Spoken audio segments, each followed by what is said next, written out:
രാഹുലിന്റെ വിരലുകൾ ആ പുതിയ സ്മാർട്ട് ഫോണിന്റെ മിനുസമേറിയ സ്ക്രീനിലൂടെ ആകാംക്ഷയോടെ ഒഴുകി നടന്നു. 24,000 രൂപ. അതൊരു സാധാരണക്കാരനെ സംബന്ധിച്ചിടത്തോളം വലിയൊരു തുക തന്നെയായിരുന്നു. മാസങ്ങൾ നീണ്ട കാത്തിരിപ്പിനും മിച്ചം പിടിക്കലിനും ഒടുവിൽ സ്വന്തമാക്കിയതാണ്. കറുത്ത നിറത്തിൽ തിളങ്ങുന്ന ആ ഫോൺ കയ്യിലിരിക്കുമ്പോൾ അവനൊരു രാജകീയ പ്രൗഢി തോന്നി. അതിന്റെ ക്യാമറയുടെ തെളിച്ചവും ഡിസ്പ്ലേയുടെ വ്യക്തതയും കണ്ട് അവൻ മതിമറന്നു. ലിവിംഗ് റൂമിലെ സോഫയിൽ ചാരിയിരുന്ന് പുതിയ ടെമ്പേർഡ് ഗ്ലാസും വിലകൂടിയ ബാക്ക് കവറും ഇട്ട ആ ഫോണിലേക്ക് അവൻ പ്രണയത്തോടെ നോക്കിയിരുന്നു. ലോകം മുഴുവൻ തന്റെ വിരൽത്തുമ്പിലാണെന്ന അഹങ്കാരം അവനിൽ നിറഞ്ഞു. അപ്പോഴാണ് അടുക്കളയിൽ നിന്നും പാത്രങ്ങൾ കൂട്ടിമുട്ടുന്ന വലിയൊരു ശബ്ദം കേട്ടത്. ആ ശബ്ദം അവന്റെ ഏകാഗ്രതയെ തകർത്തു. സ്വപ്നലോകത്തുനിന്ന് ആരോ തന്നെ വലിച്ചു താഴെയിട്ടതുപോലെ അവന് തോന്നി. അമ്മേ! അവന്റെ ശബ്ദത്തിൽ അലോസരം നിറഞ്ഞു നിന്നു.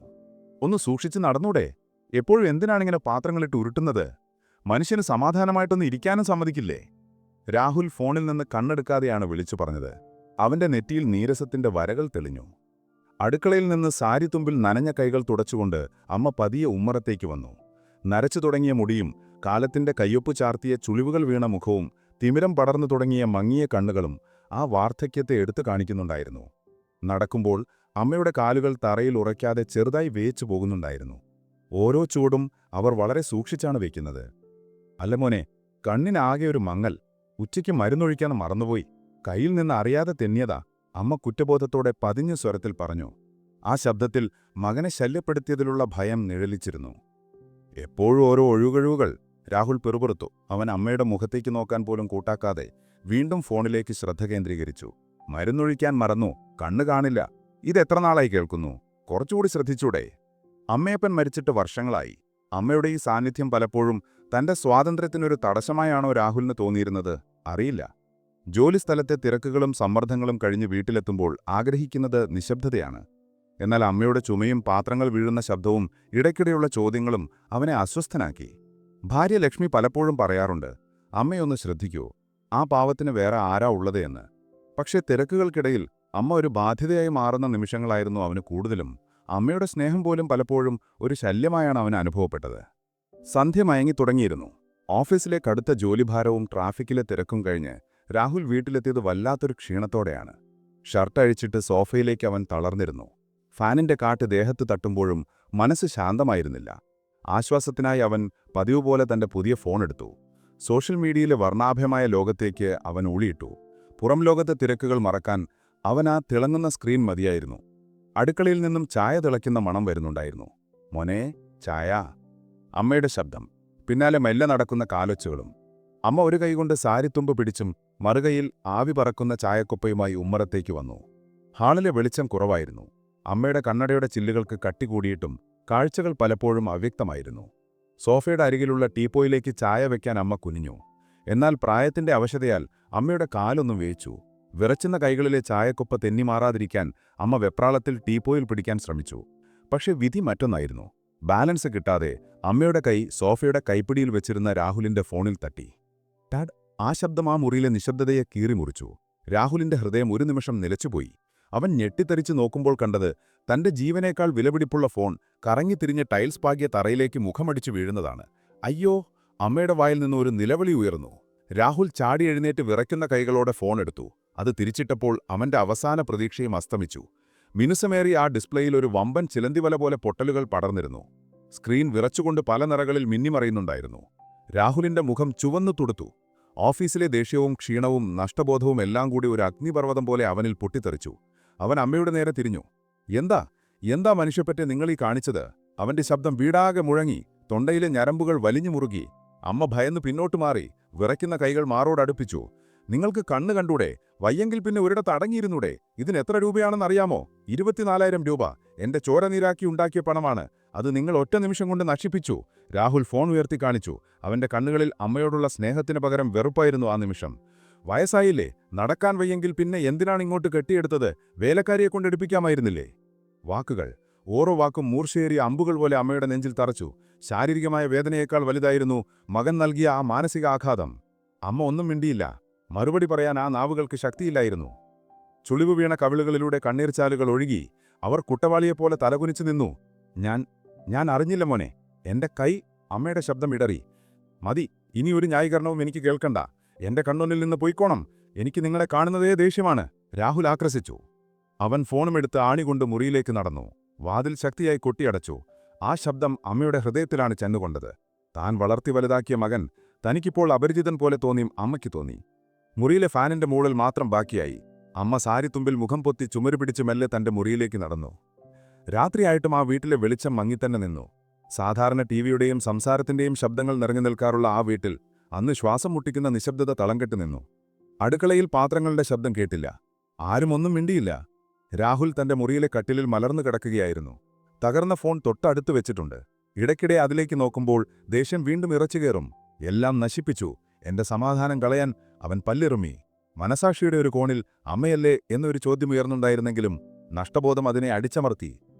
ലക്ഷ്മി മെല്ലെ വാതിൽ തുറന്നകത്തു വന്നു. അവളുടെ മുഖത്ത് സങ്കടം ഘനീഭവിച്ചിരുന്നു. രാഹുലേട്ടാ, അവൾ വിളിച്ചു. രാഹുൽ പ്രതികരിച്ചില്ല. അമ്മയോട് അത്രയും പറയേണ്ടിയിരുന്നില്ല. ആ പാവം അറിഞ്ഞുകൊണ്ട് ചെയ്തതല്ലല്ലോ. ഉച്ചമുതൽ അമ്മ ഒന്നും കഴിച്ചിട്ടില്ല. ഞാൻ ചോദിച്ചിട്ട് മിണ്ടുന്നു പോലുമില്ല. ലക്ഷ്മി കട്ടിലിന്റെ അരികിൽ വന്നിരുന്നു. നീ എനിക്ക് ക്ലാസ് എടുക്കാൻ വരണ്ട. എന്റെ കഷ്ടപ്പാടിന്റെ വില എനിക്കേ അറിയൂ. നീ പോയി ആ തകർന്ന ഫോൺ നോക്ക്, എന്നിട്ട് വന്നെന്നെ ഉപദേശിക്ക്. എന്റെ നഷ്ടം ആര് നികത്തും? പണമാണോ ഏട്ടാ ബന്ധങ്ങളെക്കാൾ വലുത്? ലക്ഷ്മി ചോദിച്ചു. ഇപ്പോൾ ഇറങ്ങി പോകുന്നതാണ് നിനക്ക് നല്ലത്. രാഹുൽ മുഖം തിരിച്ചു. ലക്ഷ്മി നിസ്സഹായതയോടെ അവനെ നോക്കി. ഒടുവിൽ നെടുവീർപ്പെട്ടുകൊണ്ട് മുറി വിട്ടിറങ്ങി. അതേസമയം തൊട്ടപ്പുറത്ത് മുറിയിൽ ഇരുട്ട് കനത്തിരുന്നു. ജനൽ വിരികൾക്കിടയിലൂടെ വരുന്ന തെരുവുവിളക്കിന്റെ നേരിയ വെളിച്ചം മാത്രം. അമ്മ കട്ടിലിന്റെ ഒരു മൂലയിൽ ചുരുണ്ടുകൂടിയിരിക്കുകയായിരുന്നു.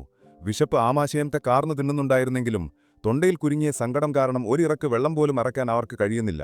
ഭിത്തിയിൽ തൂക്കിയിട്ടിരിക്കുന്ന അച്ഛന്റെ ഫോട്ടോയിലേക്ക് അവർ കണ്ണുനീർ നിറഞ്ഞ കണ്ണുകളോടെ നോക്കി. മാഷേ, നമ്മുടെ മോൻ, അവൻ എന്നോട് ദേഷ്യമാണ്. ഞാൻ കാരണം അവന് സങ്കടമായി. എന്റെ കൈകൾക്ക് ബലമില്ലാതായി പോയി മാഷേ. ഞാൻ മനഃപൂർവ്വം ചെയ്തതല്ലെന്ന് മാഷിനറിയാലോ. ഓർമ്മകൾ തിരയടിച്ചു വന്നു. രാഹുൽ ചെറിയ കുട്ടിയായിരുന്നപ്പോൾ അവന് അസുഖം വന്നാൽ ഉറക്കമൊഴിഞ്ഞു നിന്ന രാവുകൾ. താൻ പട്ടിണി കിടന്നാലും അവന് വയർനിറിയെ നൽകിയിരുന്ന കാലം. ഇന്ന് ആ മകൻ വളർന്നു. പക്ഷെ താൻ അവനൊരു ബാധ്യതയായി മാറിയിരിക്കുന്നു എന്ന തിരിച്ചറിവ് അമ്മയെ വല്ലാതെ വേദനിപ്പിച്ചു. അമ്മ മെല്ലെ തന്റെ കാതുകളിലേക്ക് കൈകൊണ്ടുപോയി. വിരലുകൾ ആ തണുത്ത സ്വർണ്ണ ജിമിക്കിയിൽ തട്ടി. വർഷങ്ങൾക്കു മുൻപ് അച്ഛൻ മരിക്കുന്നതിന് തൊട്ടുമുൻപ് ആശുപത്രി കിടക്കയിൽ വെച്ച് കൈമാറിയ സമ്മാനം. അന്ന് മാഷിന്റെ ശബ്ദം ദുർബലമായിരുന്നു. ലക്ഷ്മിക്കുട്ടി, ഇത് ഞങ്ങളുടെ കുടുംബത്തിന്റെ ഓർമ്മയാണ്. എന്തൊക്കെ കഷ്ടപ്പാട് വന്നാലും ഇതൊരിക്കലും വിൽക്കരുത്. എന്റെ ഓർമ്മയ്ക്ക് ഇത് നിന്റെ കാതിൽ എപ്പോഴും ഉണ്ടാകണം. നീ ഇത് അഴിക്കുമ്പോൾ എന്റെ ജീവൻ പോകുന്നതുപോലെയാണ് എനിക്ക് തോന്നുക. അമ്മ ആ ജിമിക്കിയിൽ മുറുക്കെ പിടിച്ചു. അത് വെറുമൊരു ലോഹമായിരുന്നില്ല, അത് മാഷിന്റെ സാന്നിധ്യമായിരുന്നു. കഴിഞ്ഞ 30 വർഷമായി ആ ജിമിക്ക് അഴിച്ചിട്ടില്ല. പട്ടിണി കിടന്നപ്പോഴും, രാഹുലിന്റെ പഠനത്തിന് പണമില്ലാതിരുന്നപ്പോഴും, വീട് ചോരോലിച്ചപ്പോഴും അമ്മ ആ സത്യം കാത്തുസൂക്ഷിച്ചു. പക്ഷെ ഇന്ന് ജീവിച്ചിരിക്കുന്ന മകന്റെ മുഖത്ത് സങ്കടം മാറ്റാൻ മരിച്ച ഭർത്താവിന്റെ ഓർമ്മകൾക്ക് മുകളിൽ സ്നേഹം വിജയിക്കേണ്ടതിരിക്കുന്നു. ഭർത്താവിനോടുള്ള വാക്കിനേക്കാൾ വലുതാണ് മകന്റെ കണ്ണുനീരെന്ന ആ അമ്മ മനസ്സ് വിധിയെഴുതി. മാപ്പ് മാഷേ, എന്നോട് ക്ഷമിക്കണം. അമ്മ വിതുമ്പി. നമ്മുടെ മോന്റെ മുഖം തെളിയാൻ എനിക്കിത് ചെയ്തേ പറ്റൂ. ഇത് വിറ്റാൽ അവന് പുതിയതൊന്നു വാങ്ങാം. പിന്നെ എന്നോട് ദേഷ്യമുണ്ടാവില്ലല്ലോ. ഇരുട്ടിൽ ആ ജിമിക്കിയുടെ തിളക്കം മങ്ങിയ കണ്ണുകളിലെ കണ്ണുനീരിൽ പ്രതിഫലിച്ചു. നാളത്തെ സൂര്യോദയത്തിന് മുൻപേ ഒരു വലിയ ത്യാഗത്തിന് ആ മനസ്സൊരുങ്ങിക്കഴിഞ്ഞു. പിറ്റേന്ന് രാവിലെ സൂര്യൻ ഉദിക്കുന്നതിന് മുൻപ് രാഹുൽ എഴുന്നേറ്റു.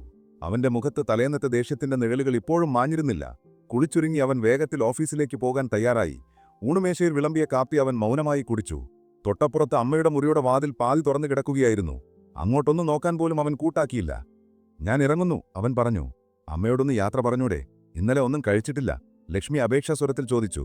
എനിക്ക് സമയമില്ല, കടുപ്പത്തിൽ മറുപടി പറഞ്ഞ് അവൻ ബൈക്കിന്റെ കീയെടുത്ത് പുറത്തിറങ്ങി. ബൈക്ക് സ്റ്റാർട്ട് ചെയ്ത് അവൻ അകലുന്നതുവരെ അമ്മ ജനൽവിരിയിലൂടെ നോക്കി നിൽക്കുന്നുണ്ടായിരുന്നു. രാഹുൽ പോയതും അമ്മ മെല്ലെ എഴുന്നേറ്റു. വാതിൽക്കൽ സൂക്ഷിച്ചിരുന്ന അച്ഛന്റെ കറുത്ത കാലുകൂടെ അവർ കയ്യിലെടുത്തു. വെയിൽ കനത്തു വരികയായിരുന്നു. ടൗണിലേക്കുള്ള വഴി നീളമേറിയതാണെങ്കിലും അമ്മയുടെ മനസ്സിൽ ആ ദൂരമൊന്നുമല്ലായിരുന്നു. അമ്മ പതുക്കെ നടന്നു. ഓരോ ചൂടും വയ്ക്കുമ്പോഴും കാൽമുട്ടുകളിൽ നിന്ന് വേദന അരിച്ചു കയറുന്നുണ്ടായിരുന്നു. കാഴ്ചമങ്ങിയ കണ്ണുകൾ കൊണ്ട് അവർ റോഡിലെ കുഴികൾ സൂക്ഷിച്ചു. വഴിയുടനീളം പരിചയക്കാരായ പലരും ചോദിച്ചു, എങ്ങോട്ടാണ് ലക്ഷ്മിയമ്മ ഈ വെയിലത്തൊറ്റയ്ക്ക്? രാഹുൽ വന്നില്ലേ? അമ്മ ഒരു നിമിഷം കിതച്ചുകൊണ്ട് കസാരയിലിരുന്നു. ഇല്ല ജോസേട്ടാ, അവൻ തിരക്കിലാണ്. എനിക്കൊരു അത്യാവശ്യം. വിറയ്ക്കുന്ന കൈകൾ മെല്ലെ കാതുകളിലേക്ക് ഉയർത്തി. വർഷങ്ങളായി മാംസത്തോട് ചേർന്ന് കിടന്ന ആ ജിമിക്ക് അവർ അഴിക്കാൻ തുടങ്ങി. അതഴിക്കുമ്പോൾ അമ്മയുടെ നെഞ്ചിൽ ഒരു കൊളുത്തി വലിക്കുന്നതുപോലെ തോന്നി. അത്രയും കാലം കാതോറം ചേർന്ന് നിന്ന ഭർത്താവിന്റെ സ്നേഹമാണ്, വിശ്വാസമാണ് അഴിച്ചു മാറ്റുന്നത്. ഇതെടുക്കണം. അമ്മ ആ ജിമിക്ക് മേശപ്പുറത്ത് വെച്ചു. ജോസേട്ടൻ ഞെട്ടിപ്പോയി. അമ്മേ, ഇത് മാഷ് തന്നതല്ലേ? മരിക്കുന്നതിന് മുൻപ് ഇതൊരിക്കലും വിൽക്കില്ലെന്ന് അമ്മ പറഞ്ഞിരുന്നല്ലോ. അമ്മയുടെ കണ്ണുകൾ നിറഞ്ഞു. അതെ ജോസേട്ടാ, മാഷ് തന്നതാണ്. ഇത് വിൽക്കരുതെന്ന് സത്യം ചെയ്തതുമാണ്. പക്ഷേ അമ്മയുടെ ശബ്ദം ഇടറി. ഇപ്പോൾ എനിക്കിതിനേക്കാൾ വലുത് എന്റെ മകന്റെ സന്തോഷമാണ്.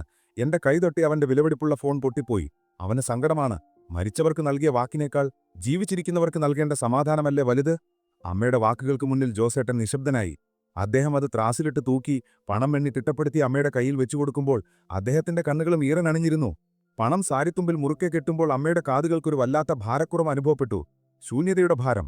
പക്ഷെ ആ പണം കൊണ്ട് മലന്റെ മുഖത്ത് വിരിയാൻ പോകുന്ന ചിരി ഓർത്തപ്പോൾ ആ ശൂന്യത നിറയുന്നതായി അമ്മയ്ക്ക് തോന്നി. കത്തിജ്വലിക്കുന്ന വെയിലത്തേക്ക് കുട നിവർത്തിയിറങ്ങുമ്പോൾ ആ അമ്മയുടെ മനസ്സ് കുളിർമഴ പെയ്ത പോലെ ശാന്തമായിരുന്നു.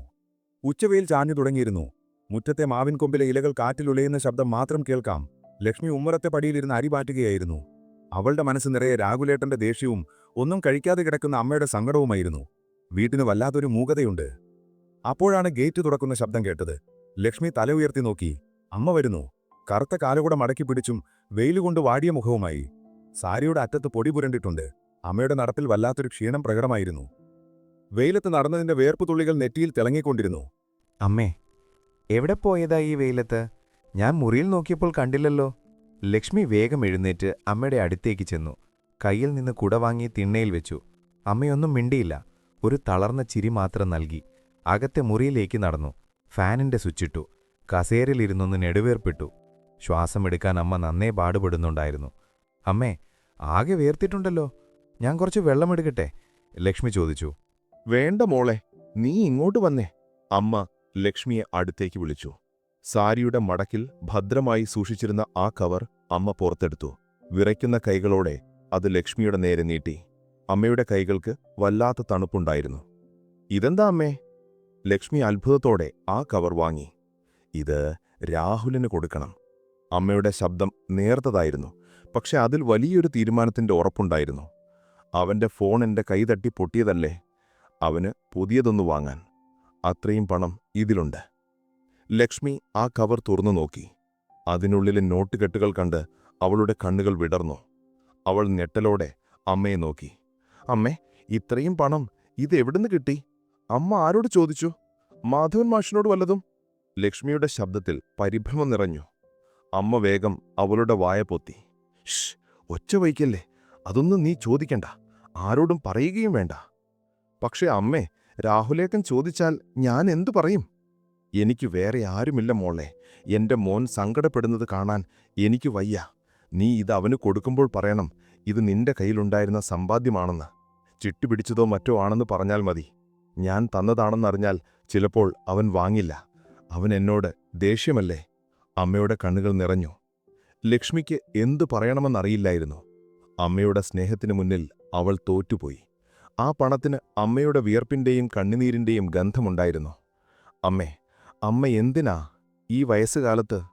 ലക്ഷ്മി വിതുമ്പി. സാരമില്ല മോളെ, അമ്മയ്ക്ക് സന്തോഷമേ ഉള്ളൂ. അവൻ ചിരിച്ചു കാണാനല്ലേ നമ്മളൊക്കെ ജീവിക്കുന്നത്. അമ്മ ലക്ഷ്മിയുടെ തലയിൽ തലോടി. നീ ചെല്ല്, എനിക്ക് കുറച്ച് കിടക്കണം. വല്ലാത്ത ക്ഷീണം. അമ്മ മെല്ലെ എഴുന്നേറ്റ് കട്ടിലിലേക്ക് നടന്നു. ലക്ഷ്മി ആ പണപ്പൊതിയുമായി പുറത്തേക്ക് നടക്കുമ്പോൾ അമ്മയുടെ കാതുകൾ ശൂന്യമായിരിക്കുന്നത് അവൾ ശ്രദ്ധിച്ചില്ല. അല്ലെങ്കിൽ ആ വലിയ സ്നേഹത്തിനു മുന്നിൽ മറ്റെല്ലാം അപ്രസക്തമായിരുന്നിരിക്കാം. അമ്മ തിരിഞ്ഞു കിടക്കുമ്പോൾ നെഞ്ചിൽ ഒരു വലിയ ഭാരം ഇറക്കിവെച്ച ആശ്വാസത്തിലായിരുന്നു. എന്നാൽ ശരീരം മെല്ലെ തളർന്നു തുടങ്ങിയിരുന്നു.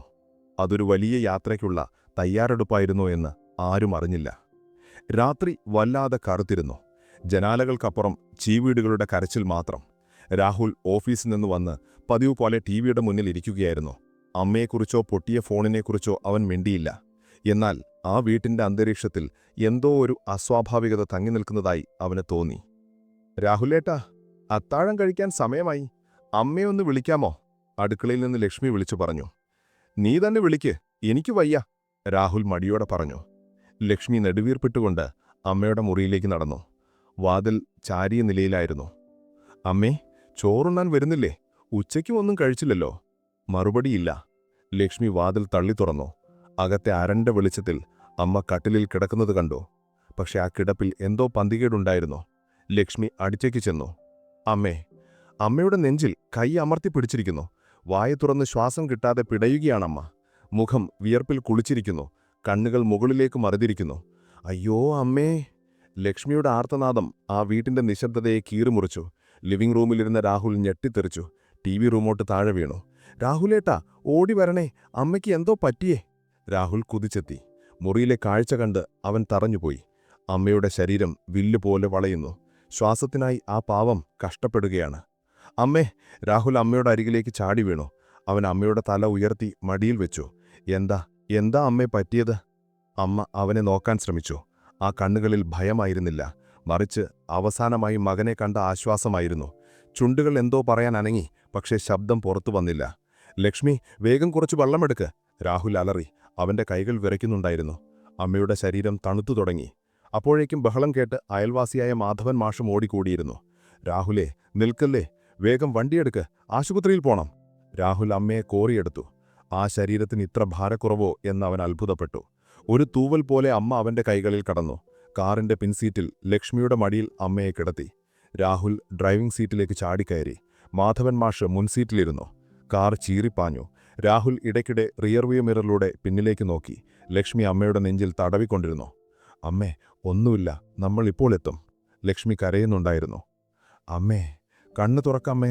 രാഹുൽ വിതുമ്പി. അവന്റെ മനസ്സിലൂടെ കഴിഞ്ഞ ദിവസത്തെ സംഭവങ്ങൾ മിന്നൽ പോലെ കടന്നുപോയി.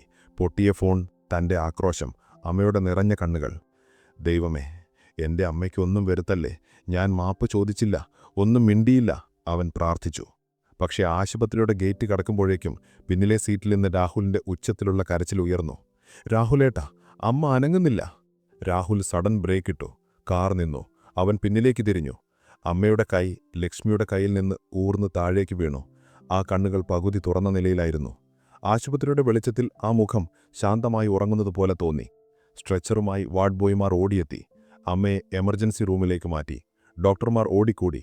രാഹുൽ പുറത്തെ വരാന്തയിൽ തലയിൽ കൈവച്ച് തളർന്നിരുന്നു. സമയം ഇഴഞ്ഞു നീങ്ങി. ഓരോ നിമിഷവും ഓരോ യുഗം പോലെ. അല്പസമയത്തിനു ശേഷം ഡോക്ടർ പുറത്തേക്ക് വന്നു. മാധവൻ മാഷ് അദ്ദേഹത്തിന്റെ അടുത്തേക്ക് ഓടിച്ചെന്നു. രാഹുൽ എഴുന്നേൽക്കാൻ വയ്യാതെ ചുമരിലേക്ക് ചാരി. ഡോക്ടർ മാഷിന്റെ തലയിൽ തട്ടി തലയൊന്നു കുലുക്കി. ആ നിമിഷം രാഹുലിന്റെ ലോകം നിശ്ചലമായി. ഒരു യാത്രായപ്പ് പോലും നൽകാതെ, തന്റെ ദേഷ്യമോ സങ്കടമോ ഒന്നും കേൾക്കാൻ നിൽക്കാതെ, അവസാനമായി ഒരു തുള്ളി വെള്ളം പോലും തന്റെ കയ്യിൽ നിന്ന് വാങ്ങാതെ അമ്മ പോയി കളഞ്ഞു. കുറ്റബോധം ഒരു വലിയ പാറ പോലെ അവന്റെ നെഞ്ചിൽ അമർന്നിരുന്നു. ബന്ധുക്കളും നാട്ടുകാരും പിരിഞ്ഞുപോയിട്ടും ആ വീട്ടിനു വല്ലാത്തൊരു ഭാരമായിരുന്നു. മരണാനന്തര ചടങ്ങുകൾ കഴിഞ്ഞ് വീടൊരു ശവപ്പറമ്പ് പോലെ നിശബ്ദമായി. ഉമ്മറത്ത് കത്തിച്ചുവെച്ച ചന്ദനത്തിരിയുടെ ഗന്ധം ആ അന്തരീക്ഷത്തിൽ തങ്ങി നിൽക്കുന്നുണ്ടായിരുന്നു. ആളുകൾ മാറി മാറിയിരുന്ന കസേരകൾ മുറ്റത്തും വരാന്തയിലുമായി അലക്ഷ്യമായി കിടന്നു.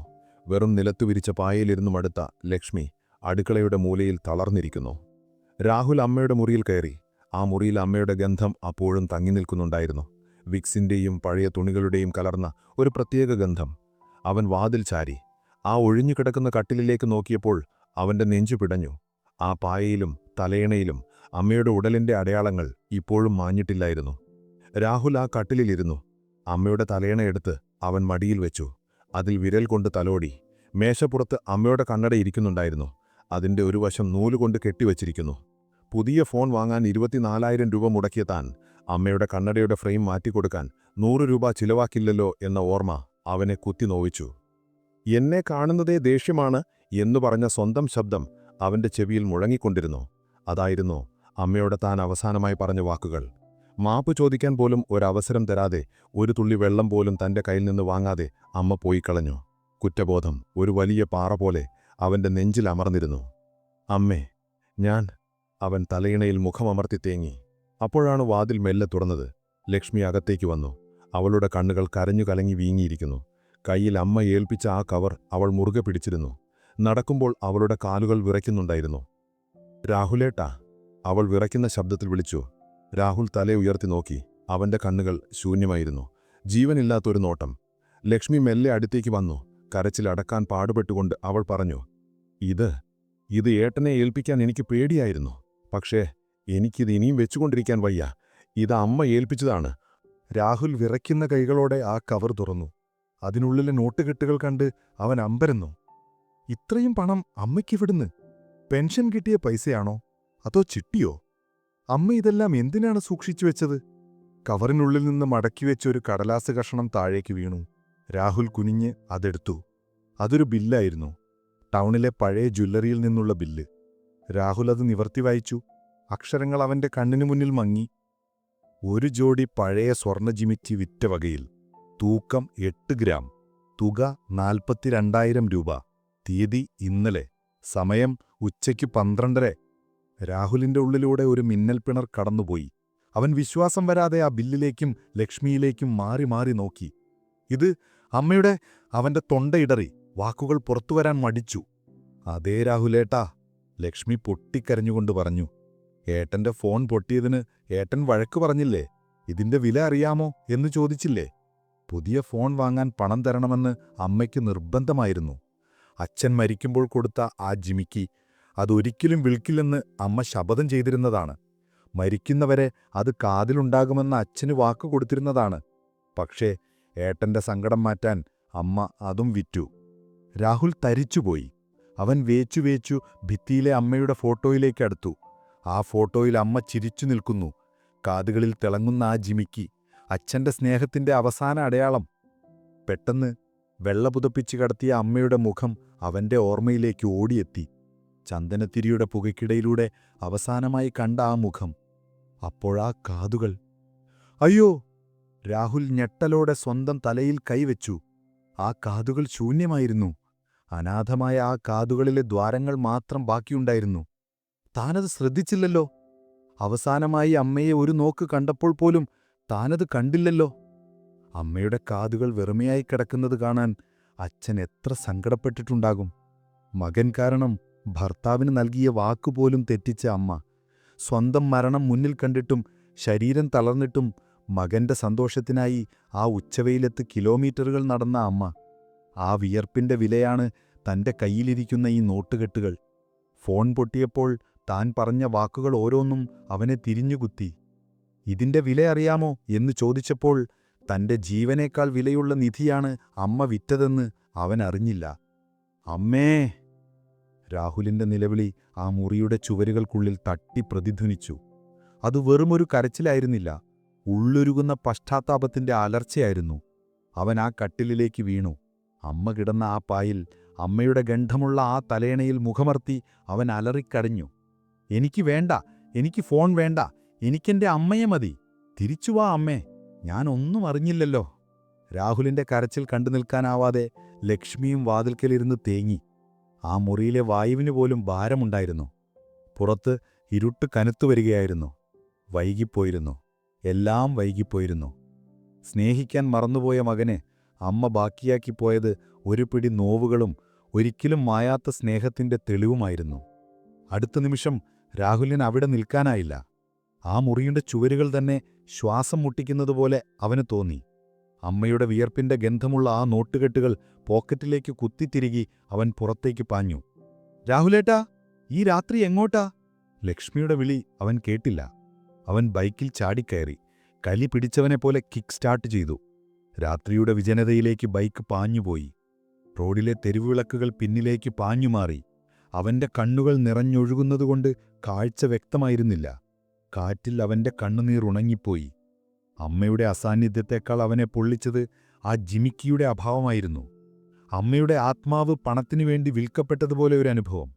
അമ്മയുടെ ശരീരം മണ്ണിലേക്ക് മടങ്ങിയെങ്കിലും അമ്മയുടെ സ്നേഹത്തിന്റെ അവസാന അടയാളം എവിടെയോ അനാഥമായിരിക്കുന്നു. അത് വീണ്ടെടുക്കാൻ, അല്ലെങ്കിൽ തനിക്ക് ഭ്രാന്ത് പിടിക്കുമെന്നവന് തോന്നി. ടൗണിലെ തെരുവുകൾ ഉറങ്ങിക്കഴിഞ്ഞിരുന്നു. കടകളെല്ലാം അടച്ചിരിക്കുന്നു. ആ പഴയ ജ്വല്ലറിയുടെ മുന്നിൽ ബൈക്ക് നിർത്തി അവൻ ഷട്ടറിൽ ആഞ്ഞടിച്ചു. ജോസേട്ടാ, ജോസേട്ടാ! അവൻ അലറി വിളിച്ചു. ശബ്ദം തൊണ്ടയിൽ കുരുങ്ങി. അകത്തനക്കമില്ല. അവൻ വീണ്ടും വീണ്ടും ഷട്ടറിൽ അടിച്ചു. ഒടുവിൽ ഉള്ളിൽ നിന്നൊരു ചെറിയ വെളിച്ചം തെളിഞ്ഞു. ഷട്ടർ പാതി ഉയർന്നു. ഉറക്കച്ചടവോടെ ജോസേട്ടൻ പുറത്തേക്ക് നോക്കി. വിയർപ്പിൽ കുളിച്ച് കണ്ണുകൾ കലങ്ങി നിൽക്കുന്ന രാഹുലിന്റെ കോലം കണ്ട് അദ്ദേഹം ഞെട്ടി. രാഹുൽ, എന്താ ഈ നേരത്ത്? അമ്മയ്ക്ക്? എന്റെ അമ്മ പോയി ജോസേട്ടാ, അമ്മ പോയി. രാഹുൽ ഷട്ടറിൽ പിടിച്ചു തൂങ്ങി കരഞ്ഞു. ആ വലിയ മനുഷ്യൻ ഒരു കൊച്ചുകുട്ടിയെപ്പോലെ വിതുമ്പി. പക്ഷെ എനിക്ക് ആ ജിമിക്ക് വേണം. അമ്മ ഇന്നലെ ഇവിടെ വിറ്റ ആ ജിമിക്ക്, അത് ഉരുക്കല്ലേ, അത് വിൽക്കല്ലേ, അതെന്റെ അമ്മയാണ്. ജോസേട്ടൻ ഒരു നിമിഷം സ്തംഭിച്ചു നിന്നു. രാഹുലിന്റെ വാക്കുകളിലെ തീവ്രത അദ്ദേഹത്തെ പിടിച്ചുലക്കി. അദ്ദേഹം മെല്ലെ ഷട്ടർ ഉയർത്തി. അമ്മ മരിച്ചുവല്ലേ? ജോസേട്ടന്റെ ശബ്ദമിടറി. ഇന്നലെ അമ്മ വരുമ്പോൾ തന്നെ വല്ലാത്ത ക്ഷീണമുണ്ടായിരുന്നു. ആ മുഖം കണ്ടപ്പോൾ എനിക്ക് തോന്നി ഇത് സാധാരണ ഒരു വിൽപ്പനയല്ലെന്ന്. അദ്ദേഹം അകത്തേക്ക് പോയി. സേഫ് ലോക്കർ തുറന്ന് ഒരു ചെറിയ വെൽവെറ്റ് പെട്ടിയുമായി തിരികെ വന്നു. രാഹുലേ, ഇത് ഞാൻ ഒരുക്കിയിട്ടില്ല. അമ്മയുടെ മുഖത്തെ ആ സങ്കടം അത് കണ്ടപ്പോൾ എനിക്ക് തോന്നി ഇത് ആർക്കും കൊടുക്കരുതെന്ന്. മകന്റെ സന്തോഷത്തിനു വേണ്ടിയാണെന്ന് പറയുമ്പോഴും അമ്മയുടെ പ്രാണൻ പോകുന്ന വേദന ആ കണ്ണുകളിലുണ്ടായിരുന്നു. അതുകൊണ്ട് ഞാനിത് മാറ്റിവെച്ചിട്ടുണ്ട്.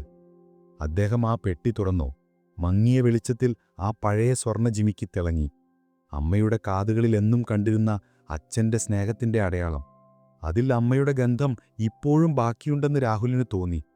രാഹുൽ വിറയ്ക്കുന്ന കൈകളോടെ പോക്കറ്റിൽ നിന്ന് ആ പണം മുഴുവൻ വലിച്ചെടുത്ത് മേശപ്പുറത്ത് വെച്ചു. അമ്മ നൽകിയ 42,000 രൂപയും തന്റെ പേഴ്സിലുണ്ടായിരുന്ന ബാക്കി പണവും. ഇതാ, ഇത് മുഴുവൻ എടുത്തോ. എനിക്ക് ആ ജിമിക്കി മതി. ആ ഫോണിനേക്കാൾ ഈ ലോകത്ത് എന്തിനേക്കാളും വലുത് എനിക്കിതാണ്.